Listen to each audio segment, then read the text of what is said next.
Hello. Yes, it is Planet Collingwood. Why am I doing this voice? I don't know at all. Anyway, hello. Welcome to Revolution Radio, freedomslips.com. This is Planet Collingwood. My name is Monty Dean. I've been into the cooking sherry because, it's summer. Why not? And, speaking of why not, we'll get to him in a minute, let me tell you. It's summer here in Australia, and the summer actually turned up for a change, and I'm not sweating body parts off, so that's a good thing. And, just enjoying life. Apparently, when I leave the house, is a pandemic, but when I in the house, it's total montum. That's a word I just invented, so there you go. So now, snowbiz like showbiz. Yep, there it is. There's the confirmation. I can be heard. Thank you. The audio is good, but what's being said on it is a bit odd. There you go. Here to have fun, basically. That reminds me, we have a new guest that would like to join, and so I don't know their name because they've got three names, and you know how all these weird things happen where I'm hamster wheel 17 or whatever. So we have to wait. A big thank you to Tony and the chaps and for the Y-files. And we're calling. And if you enjoyed the last 2 hours, please go to freedomslips.com and or revolution.radio and donate what you can. Just click on the Patreon there and just give $4, $5 US. So that's about $28 Australian. Yeah, exchange rate. Huzzah. And maintain the rage, as one would say. However, we are 100% listener supported and 100% volunteer. So we're 100%. I would say we're the longest running crowdfunding project on the internet till someone points out that I'm wrong. And no one has, because we've entered our 11th year, or is it 10th year? Geez, I blame J Bear because he questioned that about 2 years ago, and I still haven't figured it out. I keep figuring it out, but I keep remembering it. But Jer Bear's got the brain to help me out. So hello, Jer Bear, by the way. Love your work. So there you are. And once you're at the chat room, once you're at the website, pop into the chat room. There's also merchandising if you want to buy some stuff for the kiddies, T-shirts for yourself and everything else like that. In the chat room at the moment, we have snow business like show business, which is odd because I believe he's in Australia and it's summer. So what type of snow are we talking here? I mean, I've watched a lot of Narcos. I'm just saying. Also, Noreen is there as well, who has a show 24 hours ago, or 26 hours yesterday. So always catch up with her as well. And, of course, Blasphemous Border nods. Now, if you're wondering what is happening with Cortek, he's working feverishly to try and figure out how to get a prepaid Telstra thing involved. So there. However, we have been joined by first-time listener, long-time caller. We have someone new, and I'll allow them to let me know what they'd like to be called because they've got three names, and I'm not sure which one it is. So, hello, caller. Who dat and where you at? Yeah, I'm Raz from Mauritius. Don't worry about it. Just call me Raz. Right. Well, see, because there's the other name, and I know people. Yeah. So it's yeah.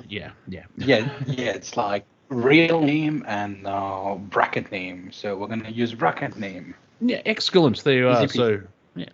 Lemon squeezy, and so there you go. So, so yeah, we'll have Cortek bumbling in a bit later once he can actually connect. Modern technology 2022 and nothing works. So there you go. It's the first show of the year, and we'll see if we can fill 2 hours of airtime with just silliness and ridiculousness and so on and so forth. So how are you, Raz? Thank God. I've been watching that. No, that was a perfect. That was a perfect response. How are you, Raz? Yeah, Blasphemous Buddha wants me to call you Bob. Raz, it's a three-letter word. I'm happy with that either, but Bob will do just fine. Well, yeah, I've been watching Succession. Like for the past 5 hours. Yes, the joy of binging. Yeah, I've got about 5 or 6 TV shows on the go. It really messes with your mind. So hang on, a Cortek has been spotted on the radar. So I should be able to. Now, how does it? They've changed everything again. No, I don't want the. Oh, just click on that. Aha! Excellent. It's easy once you know. I hate when they. Yeah, all right. So I'm producing myself. La-di-da. And yeah, hopefully he's. How do I do this? Well, you wait. Why am I talking? He can't hear me. He can now, ladies and gentlemen. We have a Cortek. Hello? Hello. Hey, far out. Talk about wrangling. Right. And we have a new first virgin guest, which I'll never call anyone again. Cortek, Raz Cortek. Hey, Raz. Hey, Cortek. Is it Cortek or Cortex with an X? No, it's okay. K. Okay. There is only one. Yeah, it's not like the Row Nation. All hail the Row Nation. There is only one Cortek, eh? There's a few robots, though, RHO bots going around. You got to watch out. They're doing all sorts of things, but they're good guys. So. Well, yeah, I mean, that's the part of Planet Collingwood where we try and we talk about the outside world, but we don't engage with it because it's just, it's beyond silly. I haven't thought of it. What's the next word on the scale from silly, without swearing? Obtuse. Yeah, I like that. Yeah, it's a bit obtuse out there. You know what I mean? It's true. It's super. It's getting weirder. Well, I'll bring this up. I did some research. I accidentally clicked on a website. It has turned out now here in Victoria, Australia, nice place to visit. I think back in the 90s, they have a sports ball thing called tennis, and the Australian Open is starting up in about 2-3 weeks. So my mum's fine. She's going to watch that in hospital, like just watch. I mean, most gentlemen like women's tennis because they're very good at it. Anyway, he's I don't know if he's the number one player or he's up there. He's like really super duper awesome typey thingy, but he hasn't actually. He's got an exemption for not having a vaccine because there's the mandates and so on and so forth. And I'm talking. I'm one of the top players, you mean? Yes, Novak Djokovic, which now his name has been changed to Novak Djokovic. So obviously, hang on, we kind of need a draw card to our little shindig here, and we want to make money. So yeah, we'll give him an exemption. And Twitter has exploded. They should. All this is ridiculous, and it's gone on for too long. We're still talking about masks. I mean, really?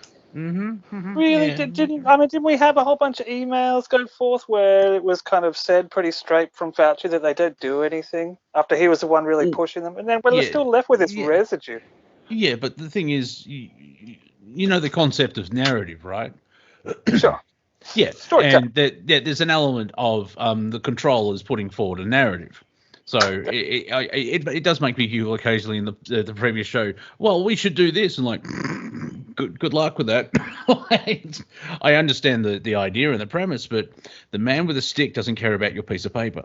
And so until enough of us stand up and say, "Hey, that's not on," it's not going to really help. So, but remember, like I wear a mask when I go into the food buying. And I can't remember the fourth reason, but the third reason, I've got three reasons. One is it stuffs up the facial recognition. So, come on, people, this is conspiracy world. Use that. You're wearing a mask. Their facial recognition thing is completely stuffed. So there you go. There. Second one is the extreme fines, and the third one is I don't need the grief from someone else, and so hide in the open. Now, I understand, it's, you're a slave and everything else like that, blah, blah, blah. It's like, you pay taxes, so please, no. I'm wearing one as little as often. Yeah, so as many places as I can. Yeah. Now, I'm not saying you should wear a mask in your car when you're driving alone. No, that's crazy. I mean, that's like putting on a condom when you go to sleep. Just in case. I actually wore one in a vehicle, and I felt really, really terrible about myself. I'm like, should I smoke? Should I not smoke? And I was debating lowering all the way to my jaw, and then smoke. And then I look on my system. Put a little slit in the front. I look on my sister, and my sister's looking at me like, "What the fuck are you doing? Just put that thing down." Language, careful. Oh, sorry. Yeah, it's like, what are you doing in here? It's like, come on. So yes, finally, we do try. Planet Collingwood tries to be a family show. The family doesn't listen, but at least we try. So go ahead. Indeed. All right. From now on, I will replace it with extremely French colonial words. Oui. Wait, that could be useful because I want to know what these are. Yeah, so we'll only be banned in France. So I can see the upside to this. If we have that one French listener somewhere going, Sacré bleu, oh mon Dieu, mais qu'est-ce qu'il fait, oh mon Dieu. I woke up on the... What does that mean? Mon Dieu. What does that actually mean? Translate to Mon Dieu. Mon Dieu is my God. Oh my God. Okay, that's cool. We can use that. No, it's not my God. Mon Dieu. Say it correctly. You fool. Mon Dieu. Mon means mine, and Dieu means Dieu, Deus, Deva. They are all the same. Oh, yeah. Yeah. It's got a certain explosiveness to it, a bombastic nature that you really feel like you're pushing out an expletive when you say it, but it's not. It's good. Well, the interesting thing is, and let's dance around the censor for a bit, the French word for shit is merde. Merde. And the English have gone, oh, they're saying mud. And so that's where mud comes from. Because if you look, if you look at mud, it does look like merde. So a third of the English language is French because it's French, yeah. Yeah, English is not really. It absorbs. It's so like the British elite. They go somewhere and they take what they like. English is, to my opinion, the most bastardized, incestuous language out there. Oh yeah. Unfortunately, it's the only one I learnt. So. It's like a little bit of German from the Ficken. Yep. Which stands to the F word. Pariah, which is an Indian word. French saffron. Is like saffron and all kinds of crap. Well, this makes me giggle because say the word station is actually from a French. It's French based, but the sound is shun, like Sean, but it's titillon. Yeah, but in the French language, it's station. And so it's the French speaking, but they've taken the written word and it's like, it's station, and it's like, it's titillon. What are you doing? And of course, the English and the French have been fighting. I think they're 18 miles apart in the English Channel, and they've been having spats for over 1,000 years. Can't say station without me thinking Bill and Ted. Station, dude. And fair enough. That is a good duopoly because I refuse to acknowledge the third one because I'm like, really? But that's just me. I'm not sure if I saw the thirds, but I'll take your rating as something to go by. It's like, some people say there's only one Matrix film. I like 3 Matrix films as well as the cartoon. I've seen the recent one and, not a fan. Okay. To go back to the earlier topic, because you said something interesting there about the mask thingy. So, what if the whole mask thing was just to mess with cameras and teach cameras how to function with people's face covered? That's what I was thinking when you said that before. I was thinking, well, maybe it's about kind of focusing on eyes and trying to work out that kind of thing, Yeah, Cortek, I can see straight up your nose, and hey, Cortek. The video will interfere with our the broadband. So if you can turn it on. Oh, geez, sorry. I mean, you're a handsome chap, but this is an audio medium. You look like a character. I didn't mean to do that. You look like a character from Narcos, like you're about to go. Que cara, Pablo Escobar. Que cara. Would not be a flattering angle. Ay, cabrón. Don't forget the tail. A quick acknowledgement from the chat room. My favorite droid is in 47RD. I don't know if he allows me to say that he's not a droid, he's a human being, but he's got a droid name. So 47D. Yeah, 47RD. Yeah, 47RD from chat. Yeah, so 47RD. Okay. Yeah. So he's like Hitman from 47, and RD. So yeah, I get that. Must be a bald droid. I always thought of him like C-3PO. No, one of those two. Yeah, the name reminds me. And He does sound like a protocol droid, but he's I think he's from Arizona, and he does a lot of video work with the Hopi and the Shaman. And so, if you want to go down that rabbit hole, check out his YouTube channel, and it's fascinating. Yeah, because because you hang out with the Galactic historian. Is there one original race? It's like, no, there's 72, and I'm guessing the Hopi are one of those 72 because they walked through a tunnel and they ended up on Earth, and that makes sense to me without thinking about it too much.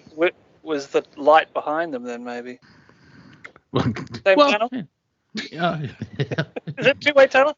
Seems like a one-way tunnel. Yeah, turn back, man. It's full of humans. Don't go there.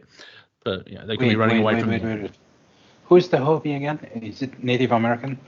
Yes, yeah. I believe they're the only ones that had a treaty with the U.S. government because they decided to not fight back, which preserved actually their tradition and everything else like that, because they realized, like, maybe if we allow the white man to think they've conquered us, and we'll be over here evolving. So. I've seen these guns; they're kind of lethal. Let's just play this one and we'll see how it goes. Keep our lives. Yeah, well, because they're in Arizona. You've seen all the Midwest. It's like, you know what? We've had reports from the other tribes, and maybe we sit down with these guys and have a chat and see where we can meet halfway through. Get out the peace pipe. Make everyone friends. Talk about it. Yeah. Or blow smoke sacred smoke up their bums, and they'll leave us alone. So, however it worked out. Maybe give them a little bit of peyote. I'm looking at the photos. See the error of their ways. Sorry, go on. No, I was just looking at the photos and the bone structures of the. We have like three. Yeah, we have three different bone structures, and they must have mixed with the Atlantean at one point.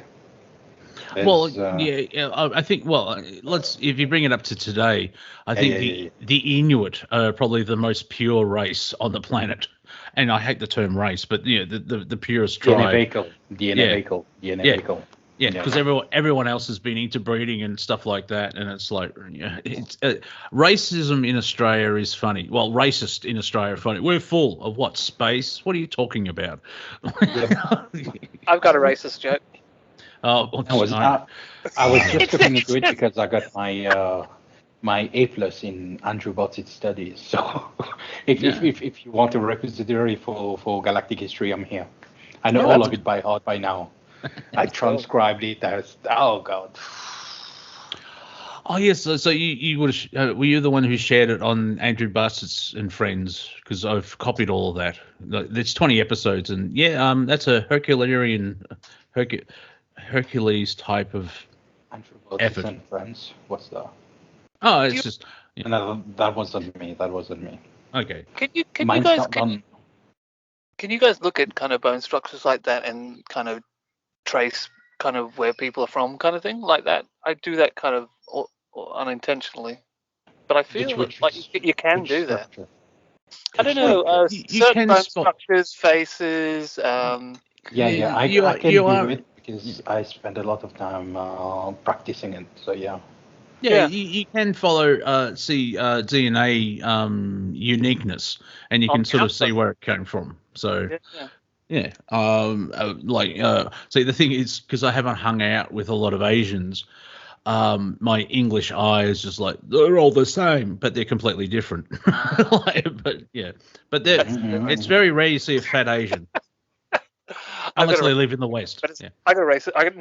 I'll speak this. I got a joke about racism. I've seen the pie chart for racism in Australia, and I think 30% or 35% are full-time racists. That makes the other 65.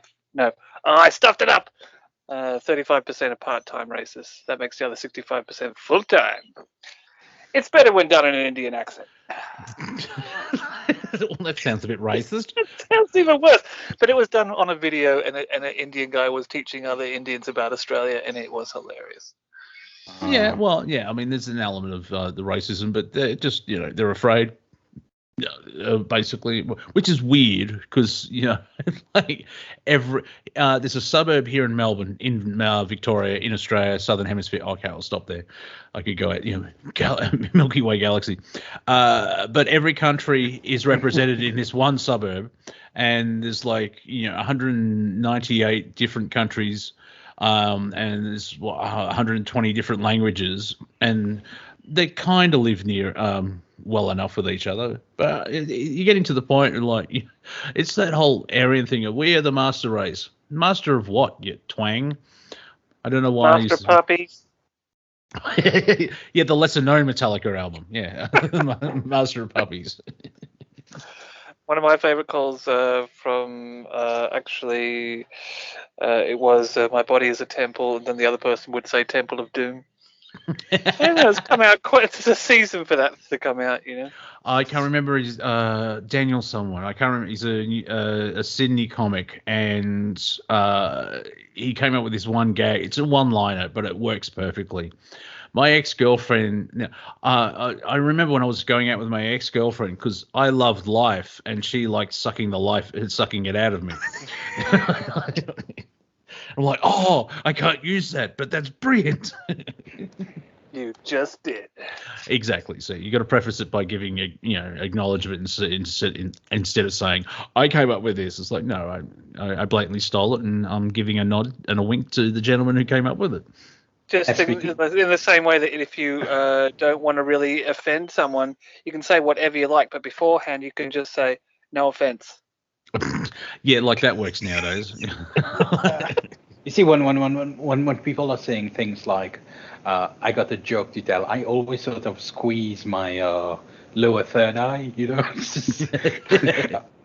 I'm not going to like it sort of effect. I'm like, the problem is, I'm from the Anthony Jeselnik school of humor, if you know who that guy is. Oh, who's that? Anthony Jeselnik. You Google his name or YouTube his name later on. Pure dark satire. Okay, this guy opens with dead baby jokes. Oh my God, it's been a long time, but I've still got some in the repertoire. He had a good one that I committed to memory. It's just to give an idea how his joke goes. It's not really jokes, more like anecdotes, like little stories. Like he would say something like, so I opened the door and told my brother, Mike, what are you doing? And Mike was jacking off. And I told him, and I told him, Mike, get inside. Why are you outside? Yeah, that's that surprise. It reminds me of a Billy Connolly joke where I remember my first sexual experience. I was looking through a adult magazine, and I was pleasuring myself, and I was just about to reach climax, and the store owner said, "Are you going to buy that or get out?" Goodness. Sensitive towards that. Yeah, it's the surprise. There's excellent one. Let me think of what. Yeah. So when I was at school, I got bad grades. So I went to my dad and I gave him my grade report, and he beat me. Next time I got bad grades, I gave it to my mom. Let her take the beating. Yeah, that makes sense. Yeah. See, comedically, that makes sense. Yeah. Comedically, that makes sense. Another Billy Connolly joke was, if you ever get caught masturbation, just say this. Oh, thank God you're here.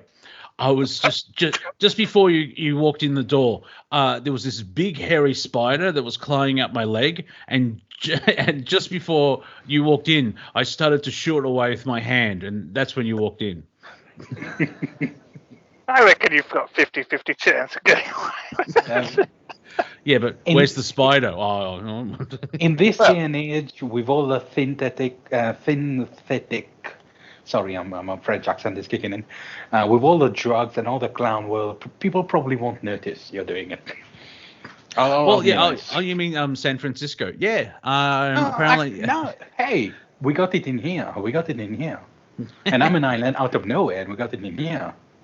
Well, San Francisco, you can poop on the thing, people having sex and they're masturbating and shooting up. And it's like, how progressive does a city want to get? Come to San Francisco, just wear a hazmat suit and bring your fire hose. Hey, poop anywhere. Yeah. It's my free ride as a human. It's like, no, you sound like a 3-year-old not wearing a nappy or diaper. I've got to translate. That's the joy of having 5 major countries that have English, but they're all localized. So the term thong means something completely different in Florida than it does in Queensland. It's a thong fashion season this season, I tell you. There's butts everywhere. So, well, now you're talking about G-strings in Australia. Lingerie. Because because I have a pair of thongs and everyone's like, oh, it's like, no, but they're called flip-flops. They're called jandals in New Zealand. Did you know that? Jandals is, I love that name. I find it hard to use it because it's an extra syllable, but I love it. I love New Zealand people. They're all just so solid. Yeah, well, their government's insane and run by a Mason, but the people themselves are wonderful. I think they're all quarter Maori because they're all into bread and everything else like that. And the Maori are wonderful people till you upset them. The trick is not to upset them. Yeah, well, you want to live a life with honor, and that should be your aim. You know, I'm not at my home at the moment, so I was trying to work out all the kind of things on the go, and finally got some Telstra prepaid to get the mobile kind of Wi-Fi going and stuff like that. But we had a run-in with a council dude because we borrowed a camper, and we're just kind of camping out and stuff like that. And so the sun came up and we moved the van to this car park of where it says, no camping overnight.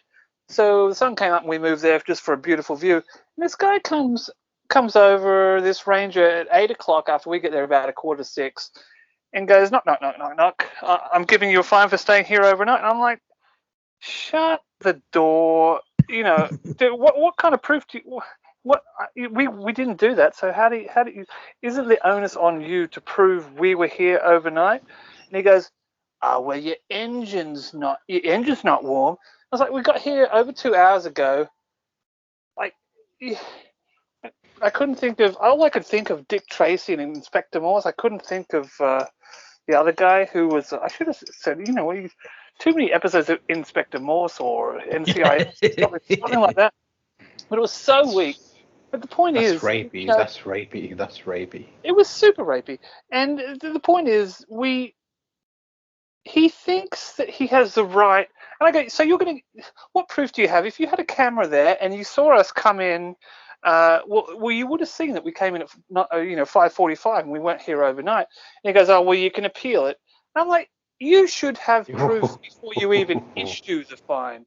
We're at a point where we have examples from the top level of corruption. So all anyone in any kind of power looks upwards to see how they should be conducting themselves, and there's no examples of people living with honor, properly.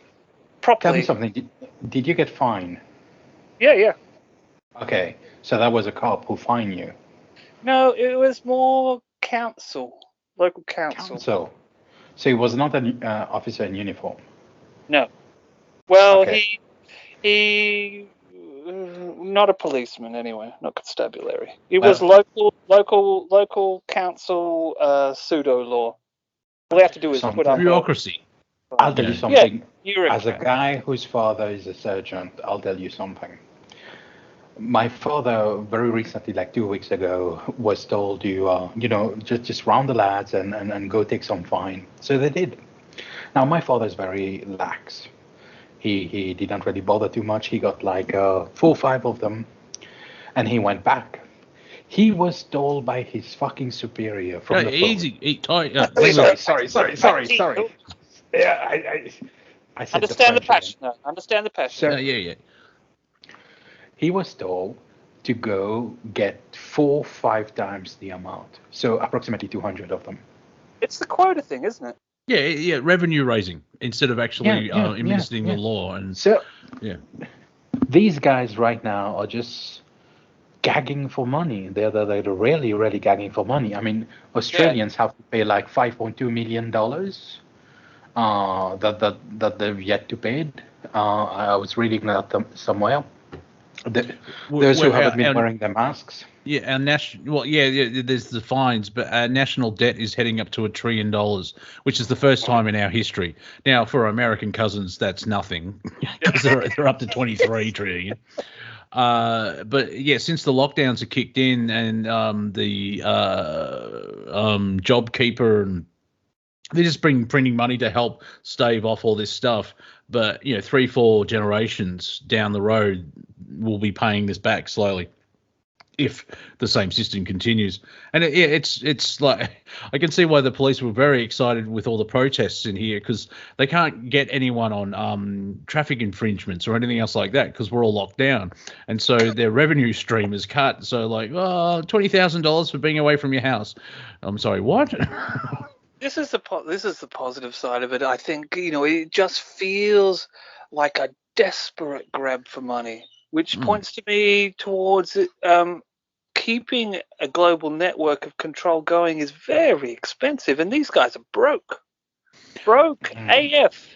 Yeah, and it's the other thing is it's gone. But welcome to Planet Collingwood, where you have a thought. It's like, you didn't use me at the instant I turned up. I'm leaving. Your skull cap. Retrieve it. I'm trying. That's why I'm fluffing. See, I've distracted myself from the distraction. You put yourself on a Sergeant, mask, 5.2 million. Sergeant, mask, 5.2 million. Oh, no. You see, you're confusing it. There's small imps in my brain going, the Frenchman's screwing it with everything. No. And I've got the brain the size of the warehouse from the end of Raiders Lost Ark. There's only 6 boxes in it, but it's the size of it's in here somewhere. That took me to David Bowie's song 5 Days, which is super, super visual. But his brain hurts like a warehouse. It had no room to spare is his classic line from that. Anywho. Young David knew what he was doing. David was so visual. Young David. Who always commented on his pants? Is that you, Monty? Yeah, I actually had to bring up my classic David Bowie thing. It's like I have Labyrinth on Blu-ray, and the only thing I find disturbing in that film is David Bowie apparently has no genitals because those skin-tight pants are his and there's no bulges. You need to strap that down with gaffer tape before you fit the pants. Peak masculine. It's not a pleasant thing to get off, but it's peak masculine for being a master. Yeah, well, also it's David Bowie, and because he's asexual or whatever from Mars, and he's probably like, okay, boys, we'll just hide in the cave while we do this filming.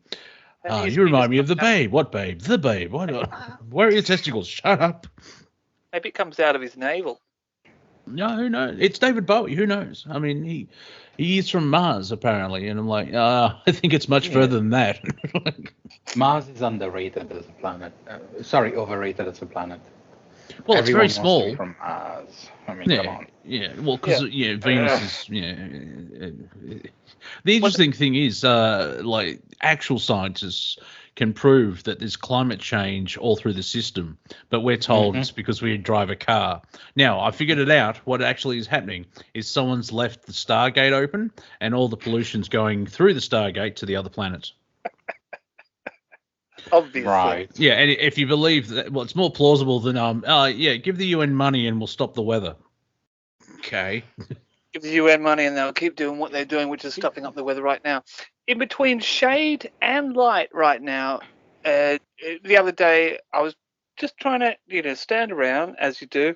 Between shade and light, there is approximately a 4 to 5 degree difference, which is crazy. Oh, yeah. Wow. Yeah, well, especially in Australia. Yeah, our sun really. Sometimes it has a kick in it, and other times it's like, what are you doing? Like, really? I think the classic start to summer. First day of sunshine, having a great time out the backyard. didn't want to play cricket, so we got the balls out. I'm wearing some kind of singlet. I think, well, hey, first day of summer, this is great. I don't need to put anything on. Second day of summer, I'm peeling again. Classic start to summer. Yeah. Cortek is slowly reverting to his previous lifetime as a lobster. If I can just strip enough layers off. That's some Jordan Peterson move right there. Oh. Yes, I love a bit of Jordan. He's going off like a frog in a sock in a fry pan, because he decided to get the vaccine. Free will. Let's move on. However, Jordan Peterson. Yes, that guy, the Canadian psychologist. Oh my God. He decided to get the vaccine because he thought it was the right thing to do, and I'll get the vaccine, the double dose, and you'll leave me alone. Because they haven't left him alone. He is. Have you seen Jordan angry? It is one of the most beautiful things you've ever seen, unless it's angry at you. When he's angry at someone else, and he's ripping apart the Canadian government. It's like, I can't repeat half of the stuff because he swears, and it's like, you know. All right. You remember the movie, the animated movie about the human anatomy, like Osmosis, was it? Which one? I've seen Osmosis Jones. Okay.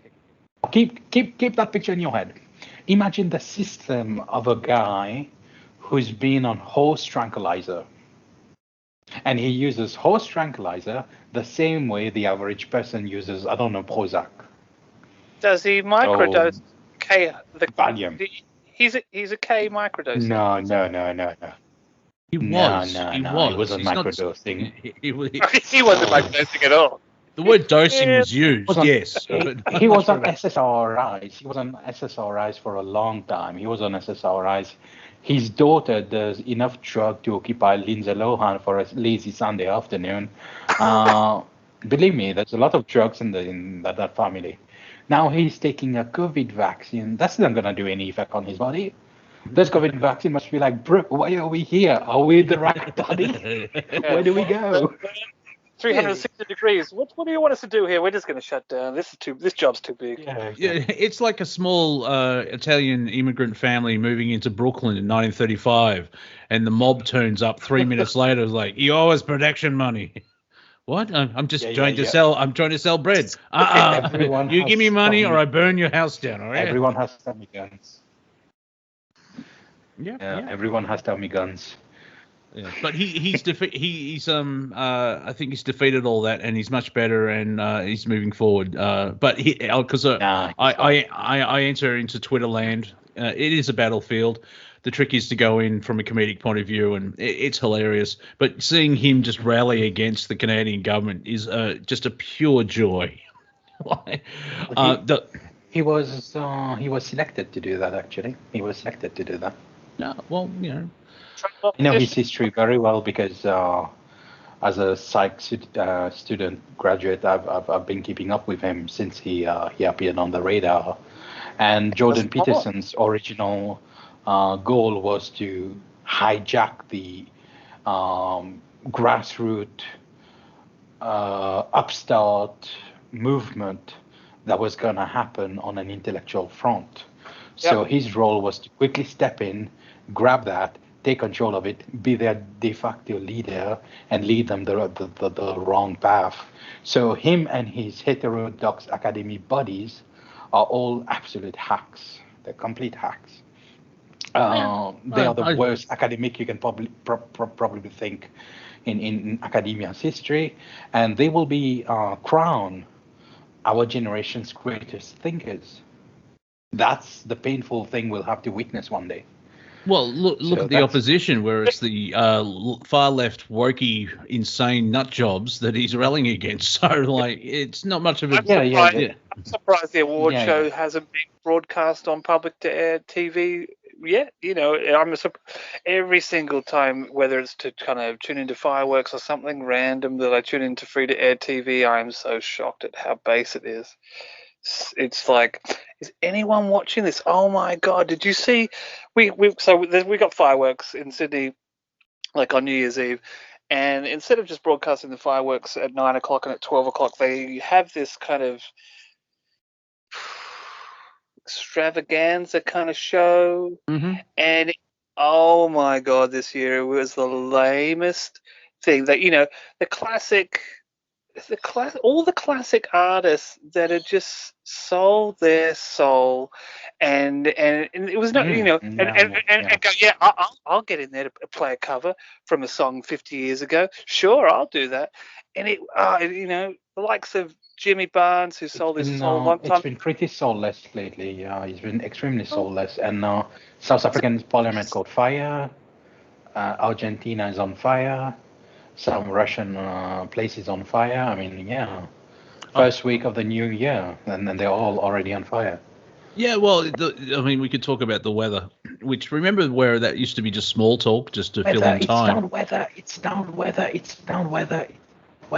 I mean, maybe Argentina, but it is weather, but add to that poor management from people in charge, and that's where the problem is. Probably a ritual gone wrong in South Africa's parliament, and cyber warfare in Russia's oil refinery, something. I think that's closer to it there. I think, if you need a big distraction, just get someone out there with a big lighter and get, in some hot weather that we have in kind of summer and a windy day, and boom, there's your distraction. And it's these same patterns. It's these same patterns that you're seeing copied over and over, whether it's Bush is getting away with 9/11 and all that kind of stuff. You see the same patterns of trickle down from examples of people getting away with stuff. There's no honor. For the lowliest worker. I remembered my point. I remembered my point.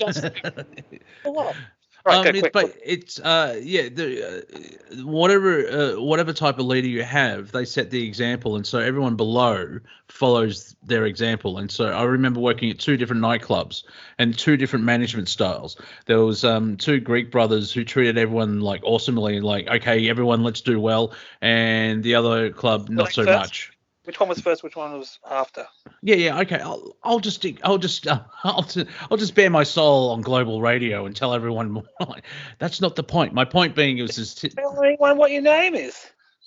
My name. His younger Rottweiler days. He was a spring chicken at the time, so he doesn't want to divulge those little secrets. Yeah. There's no point of like you finding out. Okay. Mario and Luigi. Yeah. And the other one was, by the way, they're Italian, by the way, they're not Greek. Yeah, they had some respect. They're bloody Southern European, all right? I know the Greeks came first and then the Romans. That much I do know in history.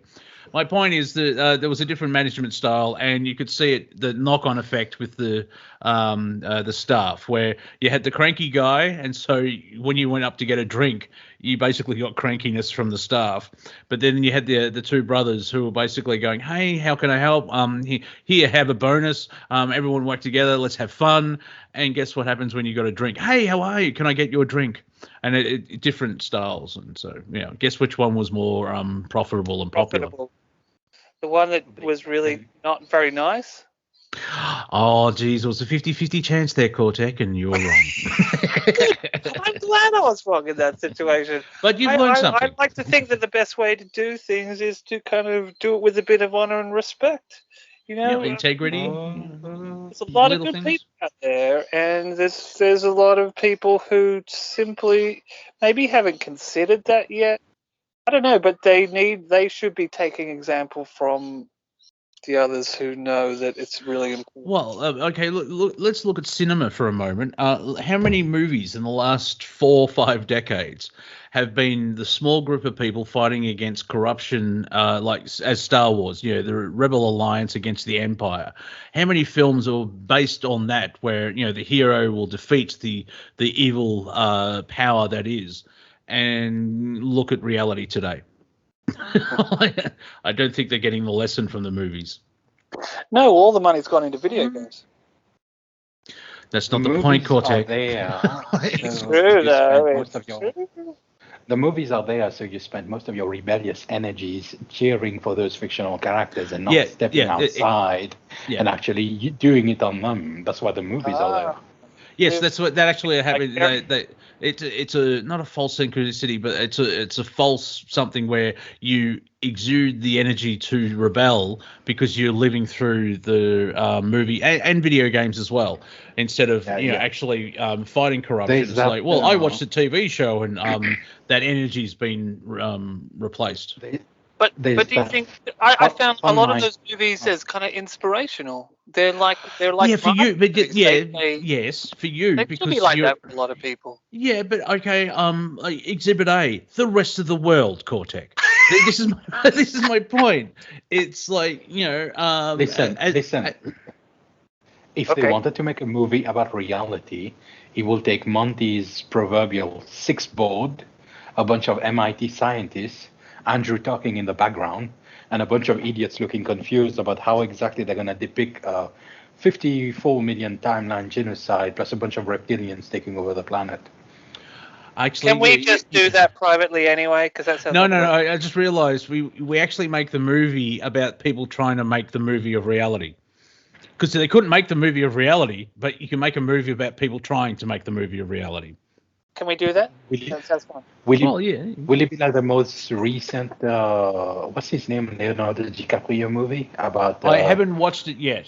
It's look up. I have a copy.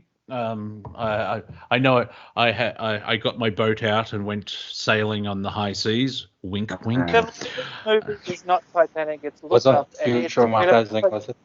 It's Look Up, and it's a propaganda piece about people not listening to scientists or to bought science. Basically. Yeah, don't spoil it. No, well, see, now it depends. Like some people say this is the most brilliant thing ever. This is the most worst thing and cringiest ever. This is someone said this points out what's happening with COVID, but also, yes, but what side of the coin are you on? Because it's like people are ignoring science.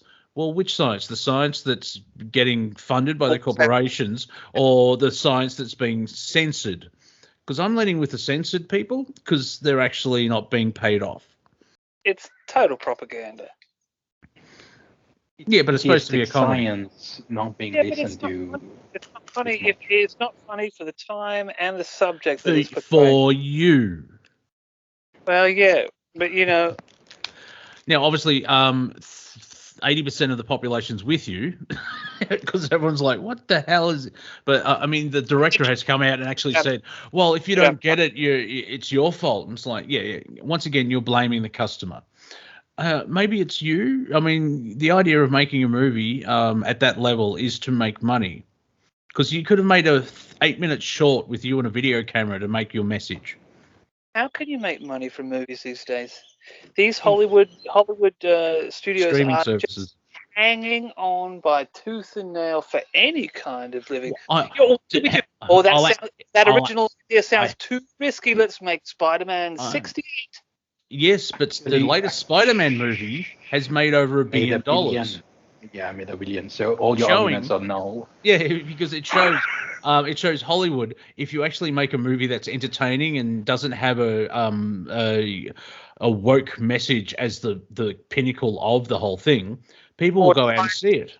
Yeah, or tries to end it wasn't exactly about the politics. Actually, it was because of the last 2 years of trauma that the traumatized cow that humanity is had to add to their trauma list. And Spider-Man was a movie that came out after since 2019 we've had the last decent MCU movie. I mean, Eternal doesn't count. That was a test run.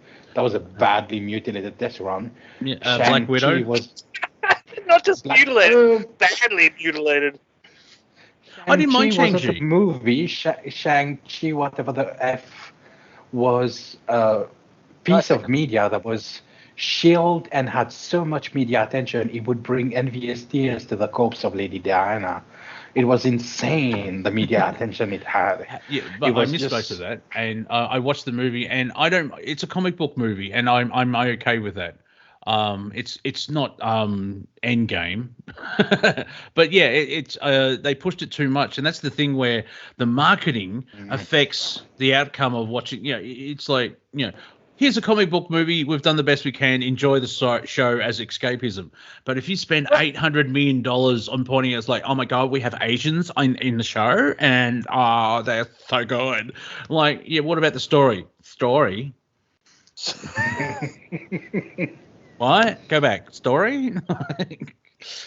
And that's the thing. Like, apparently, I haven't seen Spider-Man yet, but it's getting rave reviews from the whinging menace. But then you have Don't Look Up. Garbage. And, it's garbage. But sometimes we like a bit of garbage. You know, manure is good for the garden. Watch it and judge it on your own. But for me, it's garbage. Yeah. Well, fair enough. There's no money. There's no money in Hollywood. You guys should check out some hardcore. There's money in Hollywood. There will always be money in Hollywood. Right now, in 2022, there will be a lot of big movies. Triples, music and current movie industries. You don't realize unless you've got a full gaming kind of setup how much money is being pushed into these things. If you watch the cutscenes, if you are, it's all in there. It's all. I can. Without being a gamer, I can actually. With gaming, I can just look at how much they make $1 billion per game when it's released. Like, as an example, Red Redemption, whatever it is. Red Dead Redemption. Yeah. So that's how obviously because it's 3-4 years ago. But the point is, when it came out, everyone bought it, and this is why they invest so much money, because the profit margin is huge.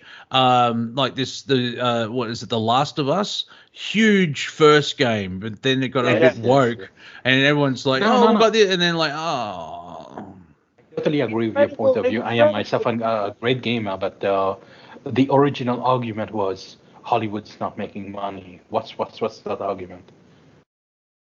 They're not, and they're making less and less because they're less adventurous in picking up great stories. Like, one example is a guy called Matthew Riley. He's an Australian author, and he wrote a book probably about 10 years ago now called Ice Station. And this guy who just wants to write action books, so this is a page turner. His first one was Ice Station. Page turner. You finish this thing in a a day or two just because you can't put it down. It's awesome. There's no lulls kind of sections like that, and people's attention span is a lot less than it used to be. Oh yes. But on the flip side, on the flip side of it, people's attention spans are longer because you have shows like this where other people want 5-minute videos, or they want to watch 3 hours of Joe Rogan talking to someone. Speaking with the Hollywood, I watched an episode of Top Gear because they're in Australia. So like, let's see what they talk about Australian cars. They didn't, but it's an old one. It's like 2015, and they didn't say like, and he uses a Holden, and that's the only reference to an Australian car they actually mentioned by being in the top end. That's what they actually supercars, world class.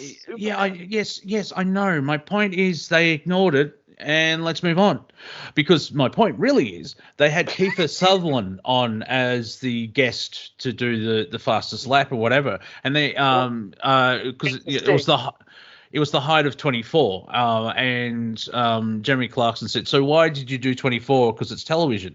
And he gave the best answer. Because in the 90s, you had 5 major studios making 50 movies a year. Now there's only 3 studios making 5 movies a year each. So you went from 50 down to 15.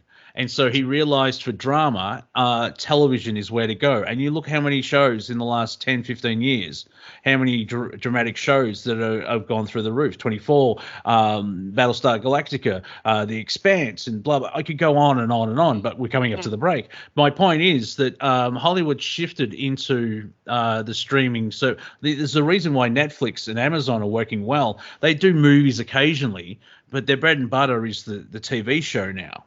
People want a shorter format. But a longer at the same time they want a longer one. Yeah. So true. Yeah. I mean, I could watch a 40-minute episode, a 45-minute episode, but there's 12 episodes, and people binge that. I would be more likely to reach for a shorter format series than a movie. But that comes down to you being you, and there's nothing wrong with you. I Well, did it actually, again. well, yeah, I could point out what's wrong with you, but that's just me being me. But that's not you. And if we get woo woo, we're all one, but just subjectively experiencing each other. And quite frankly, some of us don't like ourselves. That's not nice. Well, duh. Like the division where, like, it's like, you've got maskers at one end and then anti-maskers at the other end. And I'm in the middle going, go away. I'm in a personal lockdown. I'm making myself better, and so when everyone else stops freaking out, I'll come out and be awesome for you. So that's my plan. But my plan right now is to go to the smallest room in the house because my radio blood is going, nah, we're full. You're listening to Revolution Radio Studio A. This is Planet Collingwood. Raz, just for your FYI, mute during the messages, just putting out there, helping out. And we're halfway, so stick around and we'll come back and keep waffling, but at a professional level. And we're back. It's 3 a.m. on the East Coast of the United States, and Cortek, you can't play the song. I promise I won't play that again. Good. Because I got a copyright stroke. 3 a.m. Eternal. Yeah, just do it really badly like me, so the algorithm doesn't pick it up. Ancients and moo. It's like, they were feeding me seeds of my conspiracy world a decade earlier. It's like, what moo? What's going on? Ancients and moo? What's going on? So I've just been outside to speak to the neighbours and catch a bit of fresh air. Fritz and Annette, they're awesome neighbours. And I said, we're at, what are we, week 94 of 2 weeks to flatten the curve? 94 or 95. It's close to that anyway. It's not far off it. I feel conflicted about whether we should celebrate week 100 of 2 weeks flatten the curve. And Annette said, anything to have a party and get together. I'm like, you are on it. Very Australian, yeah. I open an envelope, crack out there, open the beers then. Any excuse for party. I love it. It's good. It's the third week of March would be 104. So if you go 3 weeks, that's the end of February. So that's 101. And so we're, 6 weeks from that? So we're about 195. Big party coming on. Yeah, but 104 is 2 years. So disgusting. But a good excuse for a party. Any excuse will do. Yeah, just wear masks, use straws that have been banned, and social distance. Because they're talking about here in Australia, in Victoria anyway, they're talking about lockdowns because I have to give you the numbers, because in September we shut down because of 6 cases, and today the numbers are the Tasloda numbers are there we go. The numbers are Victoria records 17,636 COVID cases, 11 deaths, and they've added a new number. The hospitalizations rise to 591. But, any big numbers we can find. How many deaths? 11 I don't today. care about 11 deaths. Does that sound heartless? Yeah, yeah.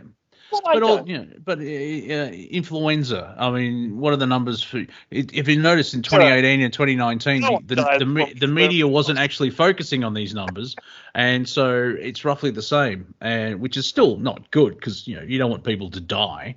Let's be fair. Influenza anymore. Oh no, it's coming back now because like the vaccines. Who knows? Make it look balanced. Yeah, do we want to go down the coof rabbit hole? But before that, you are listening to Revolution Radio, Studio A, Planet Collingwood. My name is Monty Dean. I have Cortek and Raz popping in and geesting.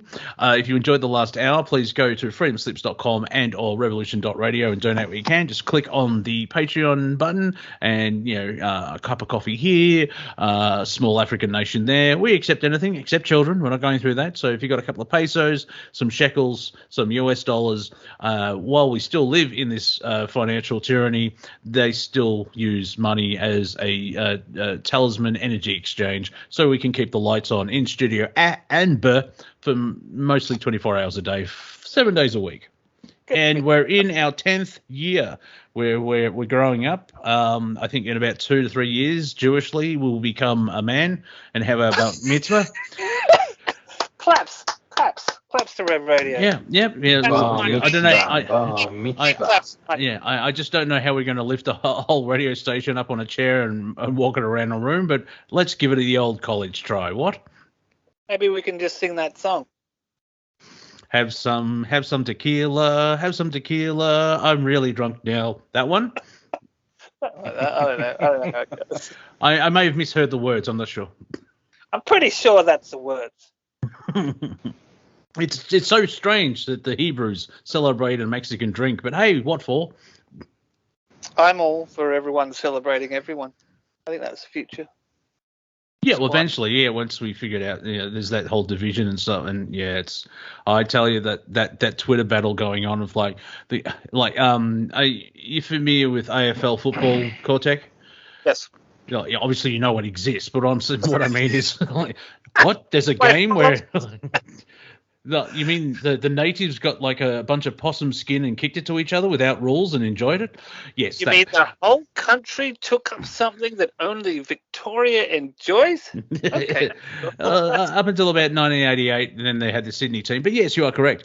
Kevin Bartlett, who's a AFL great legend who played for Richmond, basically responded to Novak's. And it's like, we're being played for fools. And so this is where we're at, where because the Victorian government with the Australian Open has allowed a tennis player who's not vaccinated to come in, everyone's losing their collective mind, and it's a joy to watch. More profit. It's a joy to watch it unravel because there is no other way that this could happen. It is something doomed to failure, and I think people who kind of orchestrated this know that. I think they've got a lot more mile for their buck than they were really, really counting on. It's like, oh my God, they're still doing the mask things. What are they, retards? Like they're still kind of, they haven't deleted the government tracing app yet. They're still kind of telling people where they were, even just like the service state. To be fair, a lot of people still believe the medical advice that's being put forward, and people keep dying. It's just so what I'm going back to, the media are focusing on the numbers of people dying from a flu and cold. The government response is completely out of hand, and I'm sure if you go to 2017, 2018, 2019, the deaths from flu are roughly the same as 2020. Now we've had 2 years of this, so the numbers have probably gone up. However, how much of that is humans deciding they're going to die because of what they're being told? Yeah, you've heard of the placebo effect? No, that's a very, very real thing. You hear it's a very, very common tale of people who, high school sweethearts married. One of them dies, and the other one, kind of opts out within the next week or so. It's 6 months, Johnny Cash is a perfect example. Johnny Cash, his wife June died, and he went 6 months later. And they sort of give up the will to live. It explains Padme in Star Wars 3. Like, how could she die from of a broken heart? Well, obviously, you unfeeling bastard. That is just not it's about human beings having something to latch on to. So when their sweetheart died, you've got the elderly people are dying. They can't see their family, so families aren't allowed in, and so they're left alone in a sterile. And I mean that just like furniture-wise in a hospital room. And they give up the will to live because they feel alone and ostracized, and they can't see their family. On the flip side of that, you would have heard of many stories where someone in a white coat tells someone, "Oh, you have cancer. You have 3 months to live." Guess what happens in 3 months? They live. No. Well, some people choose because they believe it. They die in 3 months. Then you have the people who don't believe it and last another 20 years. How many stories have we heard of people being told they'll never walk again, and them just going, "Look, my mind is stronger than what you think, and I'm going to do this, and I'm not going to stop until I get this done." Well, as a carer for my stepdad who has done that, yes, I'm well aware of you're wrong, doctor. Remember, you're familiar with the medical profession. Remember 2 years ago when you were allowed to get a second opinion? Good those heady days of December 2019. I don't want society to be consistently saying, remember the good old days. Our days should be getting better. They kind of are, but it's challenging at the moment. So yes, and that comes from your perspective. And you, if I go a little bit woo-woo for a moment, doing your own work to make yourself having a life better, or you can watch television 24/7 and realize, the world is terrible. Yeah, according to them, but you can actually still have a life, and because you create it, and you're human. Adapt. This is the best thing we can do, is adapt to change. But why are so many people so hesitant? If you have limited access to education, it makes you very, very uneasy to any change whatsoever. Yeah, there's an element of that, but as Viking has been saying on the show for a while, and I put forward the same thing. Company? I'm not sure. I think a lot of the guests were on when he was on. He was getting dumped on because yeah, Viking, we love you and we love your positive attitude. Please come back and say hello. Yeah. We hope all the grumpy bums aren't here, so they won't dump on you for having a different opinion. I'm totally with you. I share what you say. So yeah, we're for that positive thing. But find your passion, and whatever that passion is, and if you focus on that, now obviously it's intent as well. But you'll notice that your life is going to get much better because you're tapping into that frequency that makes you a better person and you're enjoying life. As an example, Bruce McDonald has decided to move to a mountain in Costa Rica, and he's going gangbusters because he's followed his heart and he's doing his thing, and he's doing quite well. Candid conversations with Bruce, I find him enlightening, and his use of the English language from being an author is quite eloquent and cuts to the core, and that's what I'm looking for, to not waste time. People who can sum up things in a nutshell. Well, this is what we need. But that does beg the question of why do you come into this show then? Because that's all I'm doing. Yeah. I'm kicking the can down the road. I share information, it's hidden in comedy. But I know what you mean, because that's our secret MO of we shall awaken the masses and by making them laugh. Laugh first, and then we'll hit you with the brick. Well, mate, but it's a phone brick. It's a loving. It's a phone brick. Yeah. Not an actual brick. That would be wrong. People may talk. That would be hurtful. That would be antagonistic and not make any. Be hurtful on many levels. The first one would be physical, like ow, you hit me in the temple, you bastard. Yeah, that's the one that's the stinger. Yeah, it's like why? It's like when parents you're in trouble when you get I'm not angry, I'm disappointed. That's worse. Oh, that one's sticking with me. Yeah. That's gonna sting. For days. Flip. Oh, sorry. I just have to acknowledge Flippy in the room. They changed their name for Flippendicular to Flipside. Grumpy bum. That's the term that I used. I like Flippendicular. That's kind of cool. Yeah, I think I said that correctly. Yeah, because the English language is my first language. Talks about, Do you have a second one? 90-degree angles flipped. Ooh. Another 90-degree angle. And for those in the dance scene, candy flip. But here we are. Yeah, 360 is what you have after that. Are you talking about a sport now? Degrees. Flipping. Well, see, kick flip, ollie, nose grind. That sounds like a sport. Do you skateboard at the Olympics? Yeah, they finally let it in because there is artistry and it's one of the sports that actually has art in it. It's like half of gymnastics. Did you love? This is what I loved most about skateboarding in the Olympics. Everyone in skateboarding is super stoked with anyone doing cool stuff because they know how much goes into it, and they know, you get an X Games going, and there's a lot of great skateboarding going on. But what they did, every single time people would have a run and they were competing against each other, they congratulated the people who were competing against them. And this is something that the Olympics had seen for the first time. These guys, they skateboarding against each other, but they congratulate them when they do a good run. This is not something we've seen from javelin or anything like that. And I hope it's teaching a lot of sport in general. Well, you're going back to just very quickly. It's like sportsmanship, no?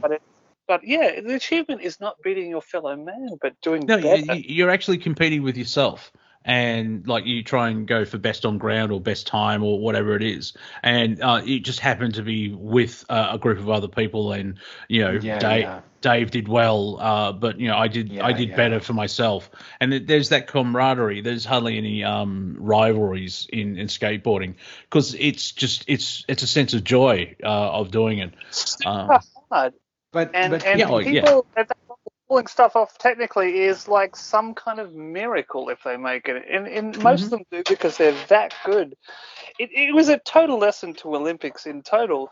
They were tripping out. They were going, and these guys are congratulating the people they're against, and this has influenced the rest of the Olympics. It's super cool. The interesting thing about X Games is that's the reason why skateboarding has got into the Olympics, because they saw how popular it is and how much of difficulty and degree. Because, I mean, diving is a select sport, but skateboarding's slightly harder. Let's be fair. So if they've got diving now, diving is diving though. When you see a master where like they do all the 17 flips and they enter the water and there's no splash because they just slide between the molecules, it's like, oh my. That's brilliant. But then you have skateboarding. It's like, well, I did a 920 kickflip thing or a hand plant, blah, blah, blah. And it's like, because it's slightly more dangerous. And even BMX, I think, is getting into things. But it's fascinating to see sports that have that creativity, where running, there's not much creativity in running. I mean, you can't kind of style out the jog. Yeah, but You see a half a dozen skateboarders and they'll do the same trick in a different way, and it's not whether you can do the trick, but the style and amplitude you put into it. I saw the commentators from the Olympics kind of be weirded out by the bits and pieces that go into skateboarding, what makes skateboarding such an amazing communal thing. If you're down the park and you see someone do something amazing, you're really, really stoked that they actually even pulled it off. Let alone saw it. Let alone in a competition setting where the pressure is huge. If you get when the fastest man's from Britain, as an example, it's like, you can run 100 meters in 9.8 seconds. Awesome. I'm going to hand you a Blu-ray, and this policeman has 9.8 seconds. This is the thing about being interrupted when doing comedy. Sorry. Keep going. But as really? Yeah, as an example, all right, 17 seconds. See, I don't know the numbers. It's man runs fast. Okay. Yeah. What I think what really need to do is hand them a television and get a policeman with 6 blanks, and let's see how fast you run. Yeah, that's a good reason. And you notice I picked England because I don't want to get some racial crap or like, why did you pick an African American? Blah blah blah. It doesn't. A human is stealing a TV. I'm sure they may run harder because there's a policeman chasing after them, firing at them. I'm just. I still think many comic has come up with the idea of having the drug Olympics because that's me. I did that. What, in 1983? Well, who else did that in 1983? Exactly. I would like most to have an Olympics where people can just do what they want. If they want to do what they want, have like a radius of, a massive kind of 20-inch log as their calves. I want to see the 100 meters I want to see the 100 meters done. You do what you want kind of way, and I want to see like the winner just kind of do the 100 meters and his cast just fully explode or something dramatic like that. People just push that. I think you're having a flashback with one of the Animatrix things where that actually happens. Where a guy runs so fast that his calves explode because of the pressure. But I mean, with the 100-meter dash or 100-yard dash, whatever it is, you can have like 5 different ones. You can have the people on speed, the people on cocaine, the people on acid, the people on cannabis. Oh my God! You could just have an Olympics with just the race. With that many things, it would take days. It'd be hilarious.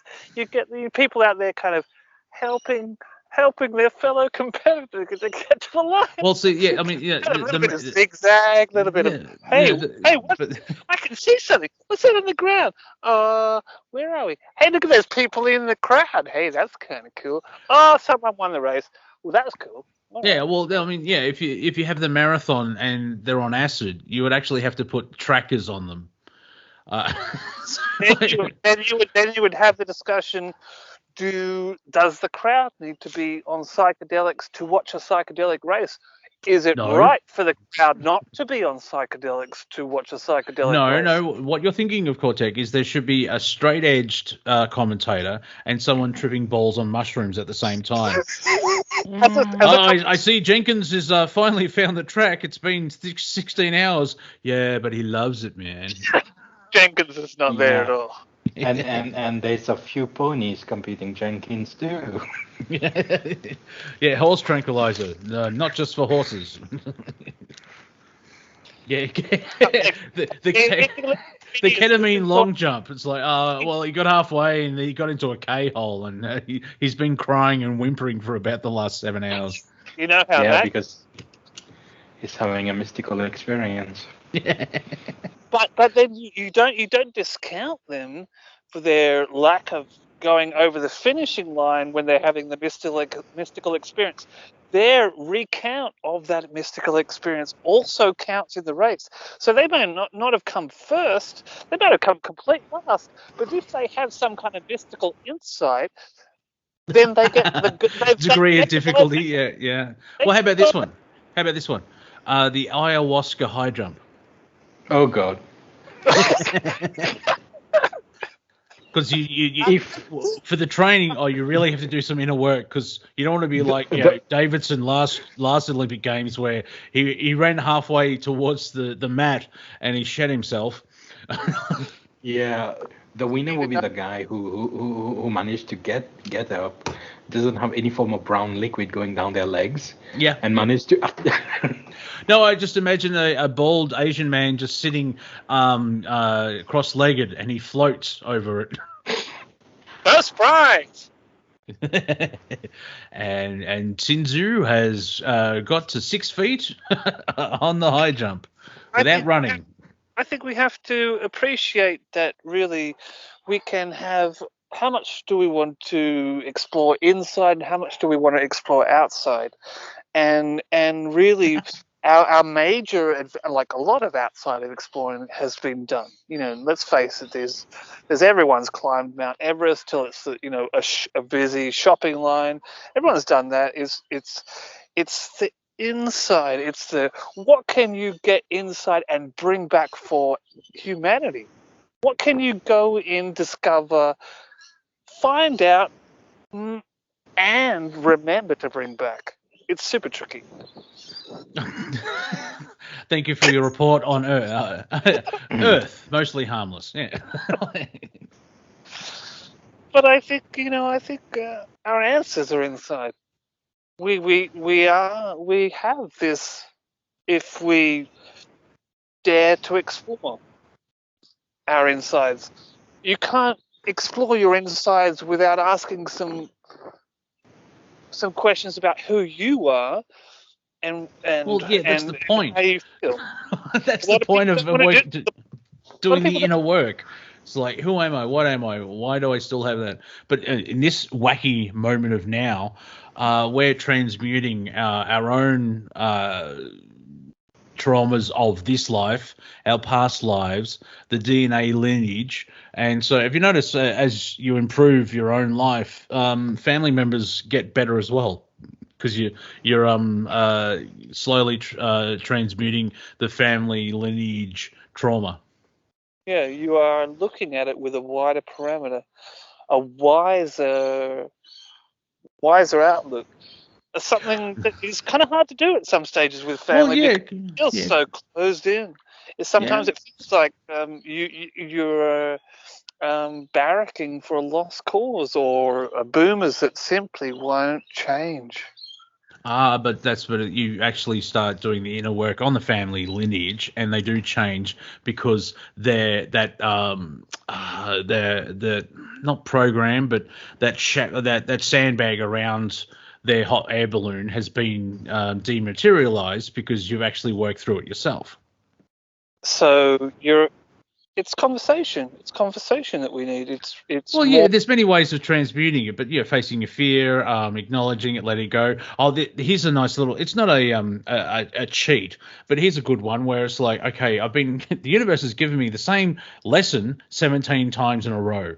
I acknowledge the lesson, but I'm handing that up to my higher self and my guides. Thanks for that. I'm gonna keep watching James Bond now.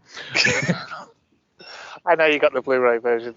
24 movies, and they're 2 hours long. So that's 2 days worth of James Bond if I didn't go to sleep. I'm not doing that. I'm sleeping. You could though, if you wanted to. Yeah, if I wanted to, but I actually want to watch the films and not trip out. It's not like taking acid and watching Lord of the Rings. Have you done that? Well, yeah. What do you think I got the example from? I just push it out. It's something that I need to do, I guess, if you don't know. Well, you can do it. You can do it straight and drug free. But remember, if you're watching the extended versions, it's 12 hours long. And what I do find it fascinating is really hot, attractive women like watching it as well. So if you find one, they're a keeper. Nice. Yeah. Like chicks that like kung fu too. Yeah. The Office Space is what I'm referring to. That movie where who's that chick from Friends? Friends. Jennifer Aniston. Jennifer Aniston. So she's sitting there, and the guy goes, "And maybe we could go out for some food or something like that, and then we could go back to my place and watch kung fu." And she goes, "I love kung fu," and you're like, "Hello." Yeah, keeper. Well, you just look, and it's been through kung fu movies where they have female kung fu practitioners, and they're fit, so they're very good, but also a strong female that can kick butt as an intelligent. Is there anything hotter than that? Oh my God, there's nothing hotter than that in the world. They like you. That's probably that's hotter. When they actually like you. There are, fantastic, strong-willed women that know kung fu, but if they like you as well, that tips it. Bonus. Yeah. You say bonus, I say hope. I say everything. There are amazing people out there, and basically everyone's amazing, and we're stuck in. Well, everyone's amazing. Oh, geez, I don't know. Kind of to a point, but they're more amazing people than other people. But I need to hold people in a high esteem, regardless of if they're amazing or not, because it's a base point. We need to know. We have people now there who are not amazing for spiritual reason because they're contracted to do that. That's the whole point of paradox remedy reality. If you get what I'm saying. Yeah. Now I think we're in a stage where kind of everyone who really has, everyone who chimed in at 9/11, and basically that was their calling card to really start down the rabbit hole and look into things. Right now, does not feel like they want to have a conversation with people who know anything less than that, and I think that's our downfall. This is something that's been capitalized by people who kind of game this shit out. and we feel like we don't want to impose or be rude to people who haven't looked into this stuff, but I think we need to right now. Yeah, I've had similar conversations where you're like, oh, are aliens real? Are you back there? I mean, I'm looking at them going, are they ours? Are they ours? Like the UFOs? Is that ours? It's a good question. Yeah, and what I find interesting as well, this weirdness of, we need disclosure. You want the government to tell you that aliens exist. The government that just pushed back the JFK files. The government that's been lying to you for over 7 decades about their existence. Is that legal to push things back and raise ceilings continuously? Well, how are you asking that question? Like, in a just world, no, it's not legal. Is it honourable to? No. Repeatedly push ceilings up and there's no honor, no integrity. It's like we're still going to get in trouble even today. Yeah, this is not look good. This is not See, like with 9/11, most people, if you explain it correctly, you just like the official story doesn't make sense. You don't jump to, it was baby raping lizard wizards. You may lose them. But if you start going, well, this doesn't make sense, this doesn't make sense, this doesn't make sense. Like with JFK, there are still people thinking, Oswald shot Kennedy. Really? and it's like, well, hang on. Why did over 300 witnesses die in 6 years? How come went to Japan for over 6 months when there wasn't digital footage editing software? Well, I mean, yeah, that's my point. Where I'm still here. I'm just standing there. What's your name? Bailey. Bailey. I got a little dude Bailey here and his little family. They're kind of answering my questions. I'm not on the phone, but they're just enjoying the water. Bailey Thomas, how you doing? Live from somewhere in Australia, it's Cortek with his kids show. Shut the hell up. Stick around. The water is so nice. Yeah, well, that's what water does. Because it might cut you. Yeah. Daddy Cortek, ladies and gentlemen. Daddy Cortek. Sorry. Here, try this mushroom. Now, where were we? So it's with the JFK, and there's a lot of stuff where you can see the cognitive dissonance when it kick in. But I've been told for 5 decades that it was Lee Harvey Oswald. Well, okay, let's look at the footage. Kennedy gets shot in the throat from the front, and you stop there because that just destroys the entire thing. Or the magic bullet. Explain the magic bullet. A bullet can't do that. It can't change trajectory. No, can I comment on something? Just after this, very quickly. I was watching JFK the movie, and Kevin Costner was explaining the magic bullet, and he said it hit Kennedy and it bounced around. It's like, okay, that's plausible. The bullet leaves the body and is stationary for 1.6 seconds, and okay, fine, and that's where I got right. This doesn't exist. Go ahead, Raz. They got Kevin Costner involved. Yeah, anyway, Raz, go ahead. What I wanted to say was the way, what was that, his wife in that? She just chose to crawl out of the car.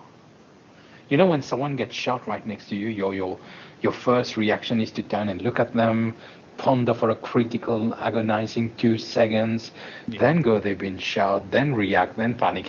She knew. Just instantly started crawling out of it. He leant on... she didn't know what was going on. He was getting hit. He leans to his left onto her, and that's when the kill shot is, where it's back and to the left. And when she climbs out of the car, she's actually retrieving his brains because she's in shock. Wow. Whoa, what? Retrieving his brain? Yeah, because like as his head exploded, bits of it went everywhere over the trunk, boot, whatever you call it. And that's when she was climbing. She was she was grabbing it and stuff because she was in shock, obviously, because she just saw her husband get killed. And then you had the Secret Service come up as well. And now there is a theory, and I'm saying theory in the strongest possible sense, that it was the driver. He turns around and shoots him. Like, it's a bit much. I heard he was a multi-dimensional brain popper. Well, who knows these days? It's most likely. But the question is, like, who shot JFK? Well, like, who didn't shoot JFK except for Lee Harvey Oswald? He didn't shoot JFK. JFK, if I recall correctly, the story behind is he was part of a lineage that incarnated to F things up. So they had to remove him. Well, yeah, like in 3D history, I'll say it that way. In your mainstream history. Okay. Yeah, because I'm not dismissing all the other levels of reality. No. It's just it's easier for cool. He won because of Chicago, where the mob rigged the election, because the JFK and RFK, his father was a massive bootlegger. And he had favor, and so the mob had favors. But once the boys got in, they turned and actually started doing actual law enforcement, and they turned on the mob, and that's why they're part of the conspiracy to take him out, because John wanted to get rid of the CIA. Wrong thing to do there, but he was also clamping down on the mob and everything else like that. And Robert F. smashed it into 1,000 pieces of light. Yes, and even Robert Kennedy, which was 68, 69. He was taken out as well because of just the recognition of being JFK's brother and everything else like that. It is fascinating how, like, you could see Ted Kennedy going, "Yeah, I'll play ball." Like, yeah, whatever you want, man. Because 2/3 of his family's been taken out on live television. Personally, I find the whole JFK really boring. It's not boring in the sense that objectively it's boring. It's just like, of all the things that happen on the planet, JFK is something I never really got into. Especially when 2 buildings just went down. It's like, holy shit. Well, see, yeah. In the timeline, it's the first major one of the modern era. But I can understand where it's been talked about by 2001. It's been talked about for nearly 40 years. Yeah. And this is where I think people say but the term conspiracy theorist was weaponized back then, because everyone's looking at all the JFK stuff and going, this doesn't make sense. Yeah. And 300 witnesses died. It's also that the public never really got some form of closure on it. No, so as Cortek pointed out with the Zabruta film, that wasn't shown till when was the gruesome? Yeah, that was shown in 66. It was 6 to 8 months. No, 6 to 8 months after they sent it to Japan, because those guys, their heads were heaps closer to the film they were editing at the time, and they were the dudes who brought out the technology. They were the first out with Super 8. Yeah. And they but but still, the American public didn't see that film for 5 or 6 years after it happened. It was shown for the first time in that court case. Nothing sus. Yeah, nothing sus. How is anyone to be able to come up with any kind of conclusion apart from these guys, the super sus? These guys are fear. Honestly, it's fear, because people don't want their reality to be torn down. And since, say, 9/11 is a good, because once they did that, it's very similar to the JFK assassination, where if you follow the same pattern of like, we'll get a Warren Commission together, and it will take 2 years, and all this stuff, and here's the official story that doesn't make any sense at all. Jet fuel melts steel beams. Well, that's a first. What about the report, the engineer's report? They have never, ever, ever seen anything like that happen. What about the art team that went in there to lay the C4? What was their name? Super sus. Oh yeah. I mean, there's so many. Basically, there are so many questions that prove the official story doesn't make any sense. Now, once you start answering the questions, that's when it starts getting weird. It's like I've heard people say, "Oh, you think the Jews did it?" It's like, all I said was the official story doesn't make sense. Why are you going anti-Semitic, my friend? Yeah, do you think they did? Well, yeah. And also, it could be the Israeli government, and I'm judging them politically, not religiously. I figure it's whoever had money to chuck into the deal at the time. I'm not, I don't want to bring out some big tarry brush where we mark some things stereotypically like all Volvo drivers are bad drivers. Now, saying that, in general, they are because of that stereotypical. Well, there's an over sense of they have in the first place. Yeah, but there's an over sense of safety because of the Volvo. Where I've seen an ad of a Volvo, they drive it off like a wharf, and it slams 3 stories down, and the driver just gets out and walks away. And it's like, that's impressive. It's like, how safe is your car? Well, we're just going to drive it off a 3-story building, and the driver's going to walk away safe. Okay. Like, fair enough. Damn Should have market this to Jackie Chan. Yeah. Hang on a sec. I just got to let my cat in, so talk amongst yourselves. Yeah. Cat let in time. It's cat let the door in time. She's a meow, and she's got a funny who's name. What's the there? Is it where? Monty or is it the cat? What if Monty was the cat? All cats are actual rulers of the people who take care of them. Well, they think they are, and it's in this kind of relationship we find a certain degree of respect because they have respect for themselves. On the other end of the spectrum, you have dogs that will do anything that you want, and dogs are comfortable in that respect. But there's a certain degree of respect that you have to have for cats because they don't like anyone to begin with. You have to earn it, you know? There was this fun research where they had a robot feed the dog, and turns out the dog became loyal to a robot that was feeding it, not a human who actually programmed the robot to feed it. But right, where were we? Oh, yes, Spain. But tell me about dogs and robots. I think that's too perspective. Dogs and robots. I love Mecha furries. Oh, like that thing from the Battlestar Galactica one. Which one? The first Battlestar Galactica. It was like a robot bear. Robot bear. Ugh. Yeah, not popular with the kids. I like the idea of a robot bear. That's kind of cool. Well, it was like a Care Bear element, not a Kodiak bear that could rip you apart. They had a love heart in their stomach. Yeah. I think we can push this idea further. Care Bears were so kind of... Well, you got Teletubbies, which is just extremely freaky. You can sell, someone had illegal substances in their brain with like, I've got an idea. We'll have like these weird things that have televisions in their stomachs and they don't make any sense. Oh, yeah, the druggies will love it. I love it.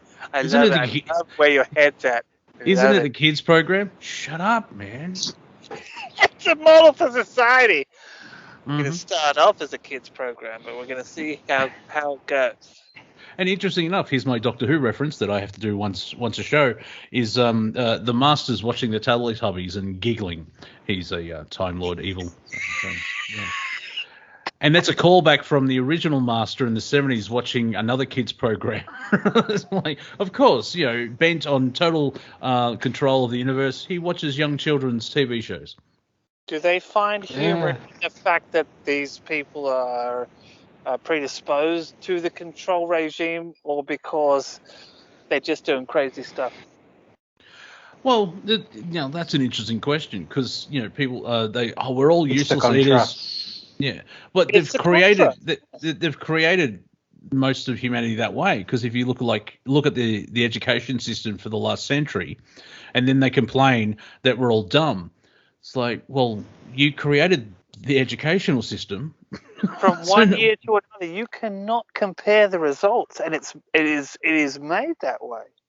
You cannot compare someone who took the test 5 years ago to someone who took the test now, there is no comparison, and it is just changes with such, such velocity that you go, what?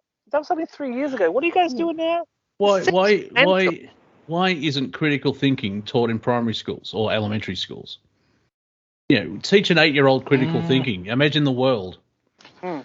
8-year-olds won't do critical thinking well. I'll tell you guys something honest. Teaching kids critical thinking will never work. Why not? That's just because of cerebral development. You need a necessary age before you can actually do it properly. But still, okay, let's do 10 years later if they're 16. Go ahead. Cortek, hush. Go ahead. But you can teach them linguistics in a certain manner. They start to pay attention to the ontology and the etymology of words this way. Yes. Whenever you introduce something into their verbiage, they will question the origin of the word, they will question where the word comes from, and that will help them preemptively. But critical thinking directly is not something you can teach kids. You can't even teach teenagers that. Teenagers naturally have a revolutionary spirit that makes them want to rebel against the old and accommodate the new. So what the media does is they constantly offer a new to them and constantly give them reason to rebel against the old. So linguistics needs to be improved.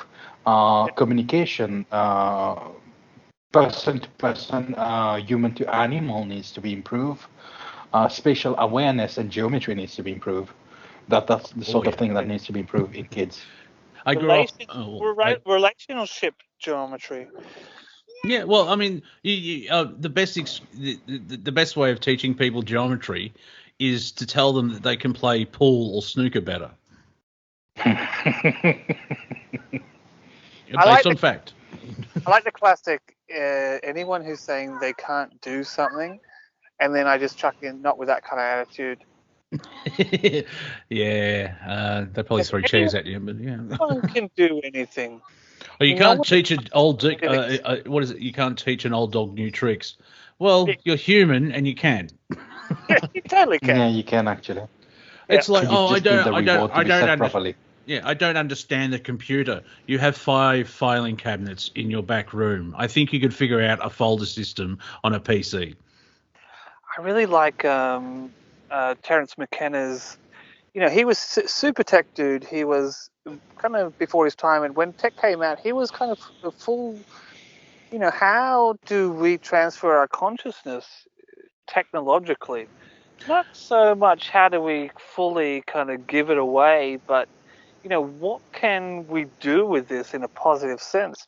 And he was kind of before his time and in a little bit naive. Is he the one?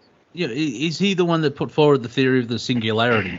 Where we're going to reach a point where there'll be a singularity. I think it was Terence. I can't remember exactly. That was him. He had a mathematical formula that described the opposite of the Big Bang.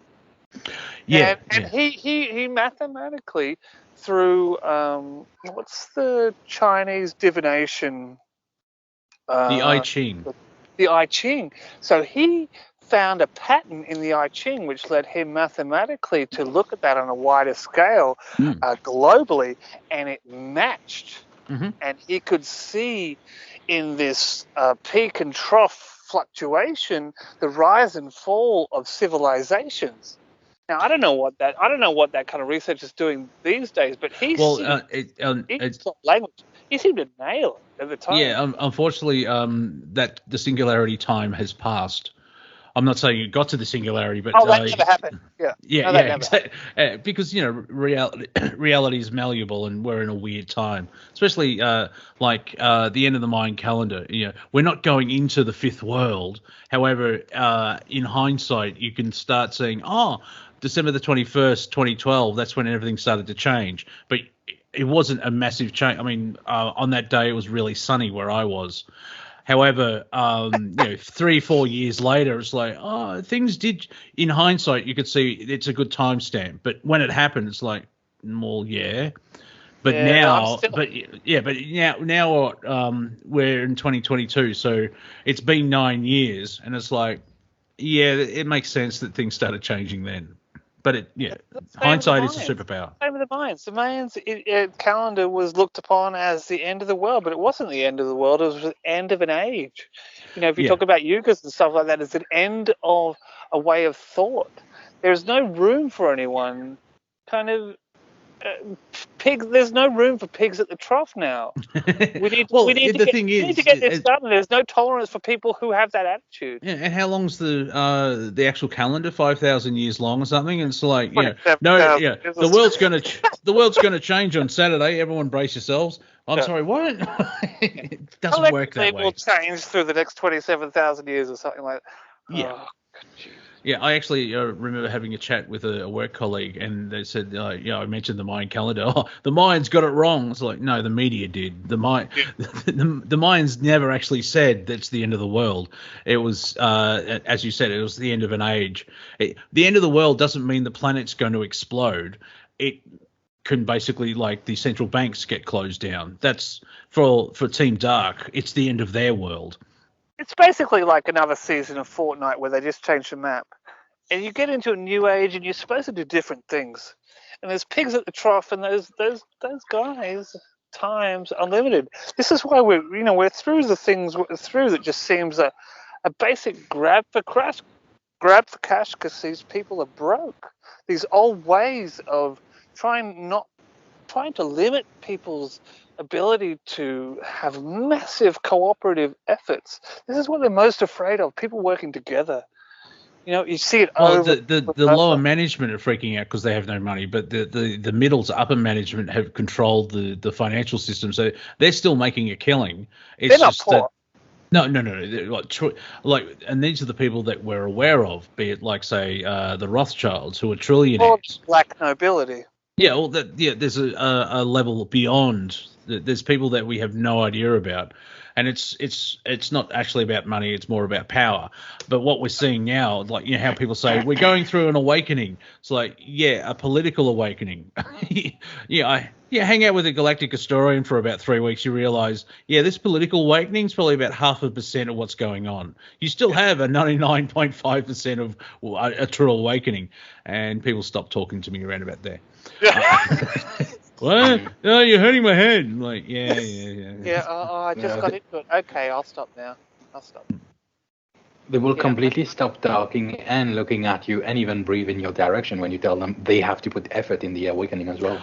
Oh, yeah, exactly. No, there's going to be a solar flare and we're all going to utopia in 5D. Like, not if you... No, you have to do the work. And because it's a slightly different time... Lots of work. There's a lot of work, Lots of work. Not just for you, but for people that you know who aren't at that level.